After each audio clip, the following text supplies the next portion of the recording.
Well, just a week ago, David Aiken received yet another award to his already impressive resume when he was inducted into the Caduceus Club Living Legends Hall of Fame in Victoria.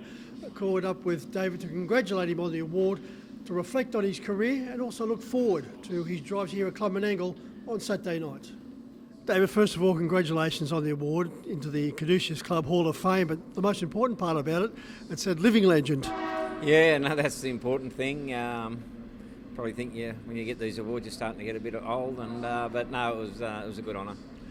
David, it's been an illustrious career that continues, but it all started back in the late 70s. Yeah, no, that's when I got my licence, and I did a little bit of my apprenticeship was going to New Zealand for 14 months when I was not quite 17, and then I did a shoeing course in America, then trained a little bit at Badgerys Creek for probably a year and a bit, and then we sold that farm and went back, worked for Brian Pelling in America for a little while, and then came back and set up a public stable in 1981 at Bankstown. Speaking of Bankstown, you went back to the Trua Memorial a couple of weeks ago, and it was your first time in about 24 years. Yeah, no, I brought Coco Stream down when we won the Kilmore Cup with him. We thought he was a horse good enough to compete in it, so we brought him up in 96 and ran fourth, ran a good race, and I just haven't been back since. So it was really good to get back, and it was like back home week where we saw a lot of old friends, and it was great. It was a good day. And being the ideas man that you are, you've come up with a very interesting suggestion to give that particular meeting a bit of a spruce up. Yeah, I reckon, I've thought about it for ages, there's so many people involved in Condell Park at that era, we had so many horses, a lot of people, and it should be like a back to Bankstown day and probably get as many people from the old days back there and have a reunion. It's going to be a good day. Yeah, they certainly could put a function centre aside. When you look at the Bankstown of the old David, the likes of the Fitzpatricks, the McDowells, the Bainans, the Binskins, Watkins, the Aikens, of course, but there was a great deal of outside influence coming into Bankstown at that particular time. Yeah, and actually when I first went there in 81, it was actually hard to get stables. I think there was 450 horses trained there at the time, but the luxury we had was that we had these great trainers come and visit, and Vinnie Knight, Barry Purdon, Jimmy O'Sullivan used to bring his good horse, Graham Morgan used to bring his good horses, and you used to, I think with horses and training, it's a lot to do with observation and all that sort of stuff, and they were always, they were always there to lend a hand if you needed help or had to figure something out. But, there was just so many good horsemen there at Bankstown, like even the small trainers like Jack Kelly, we had a great regard for him as an educator, and his horses looked magnificent, and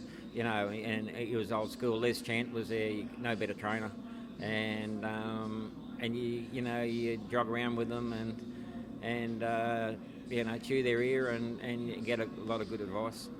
Well, particularly for a young bloke like yourself, and DJ coming through the ranks at the same time, although DJ had the benefit of being the son of one of the greats in John Binskin. Yeah, well, he was lucky, Jay was such a good horseman and great trainer, driver, and, Darren's followed in his footsteps. Well, surely the Bankstown Club could put one of those function rooms aside and do that, exactly that, back to Bankstown, create a great deal of interest. I think it would. It's a public holiday, and, with social media now, it'd be surprising how many people you'd get.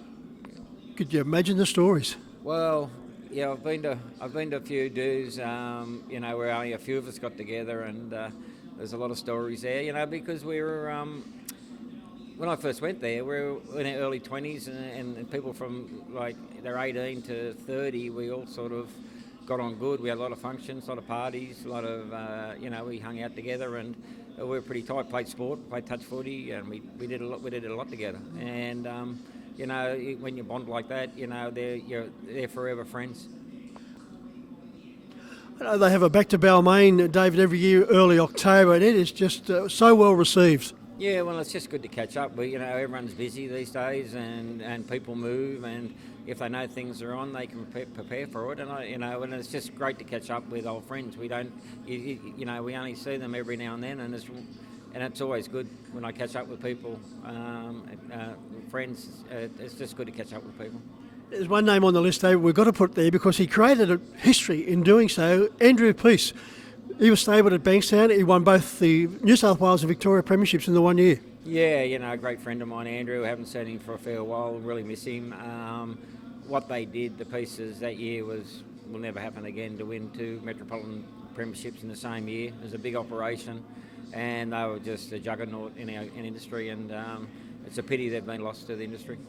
Well, no doubt Bankstown could fly Andrew up for the day, and there's your entertainment sorted out. Well, he's just great value. He's just good company, and I've shared his company a lot of times. We've travelled overseas together, and we always have a ball. David, the record books don't show the true story, but how many winners both as a trainer and driver? Over 2,500 as a trainer and over 1,400 as a driver. That was before. That was when records were kept. There was a little blank there for a few years, probably a few more than that. But I'm pretty proud of that record. No doubt you know the number of Group 1s. 33. Yeah, 33. Yeah, but there might have been a couple just a little bit before then too. That I don't know what happened with Australian Trotting Council, but there was a period there where you sort of can't go back and see how many when I first started for about 4 or 5 years. Well, there should be plenty of money in the coffers. They recently shot a movie at Bankstown for a few months ago featuring none other than Mark Wahlberg. So there's money in the coffers. Yeah, they say that. So they should share it around. Sharing's caring. So that's good for Bankstown, and apparently lately everything's finances wise they're going really good, and it was just good to get back there for the tour. Well, let's hope your idea, David, meets with strong support. Now, can you add to your list of achievements on Saturday night here in the second event, Malcolm's Rhythm and your old favourite Max Delight go around? Yeah, Nathan Jack's coming up, which I'm really happy. He's coming up to drive me. He just goes so good for Nathan, but just 2 good horses that they've had. Max has won a lot of Group 1s and won over $1 million, and he's one of the ones that when they say the best horses you've had, he's up there with them. And he's 8-year-old. They're both are 8. They're both the same. They actually quinelled the Derby here. So it's 5 years ago, but they're just honest, just good honest horses, and they're in with a big chance. You and Nathan Jack have a very strong respect for each other and certainly support each other very well. Yeah, well, Nathan, when he was a junior driver, he did a lot of my junior driving, and that's why when I went to Melbourne, I actually cut down a lot of my driving, and I just had available these great drivers, and Nathan. I've seen him from day one, and we've always got on good. And he's just probably the best form driver. Before a race, he can read a race so good, and he tells you. Like Gavin was the same, but he probably wouldn't tell you. So we've always had a good association. I'm good friends with Russell, his dad. So we're on the same page most of the time. Over to race 8, a newcomer to the stable, fitted for 2 runs back from a spell in Queensland, trained or driven in those particular events by another Bankstown boy, Ricky Thurlow, and I refer to Ugashaka. Yeah, Ricky unfortunately lost his mother last week, and I spent a fair bit of time with him this week, and Rick come to my place when he was 15, and he was there for 10 or 12 years, I think, and he's dodging the big guns up north, so he's come down for a little stay while all the big guns are up in Queensland. And his wife Sharon owns him. Came down in magnificent order, and Ricky thinks he'll suit the Menangle style of racing. Yeah, our thoughts go out to Ricky. I didn't know that, David. So to Ricky and all the ones associated with the passing there of his mother, we certainly do wish the family all the very best. What a wonderful person Ricky is.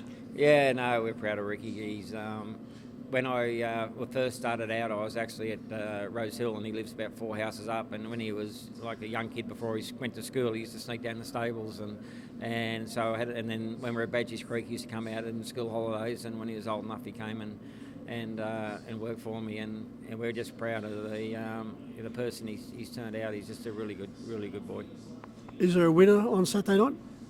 Well, I think Max Delight and Malcolm's. I think Max Delight is always a chance in that race. And Ugachaga, I think he's there was 3 under 80s, and on paper it looks like not the strongest one. So if his Queensland's form stands up, and I haven't sawed a leg off him in 2 weeks, he should be okay. A couple of winners, and we'll get you an award for being a good judge as well. Yeah, thanks, Vic. Yeah, thank you, Michael. Yeah.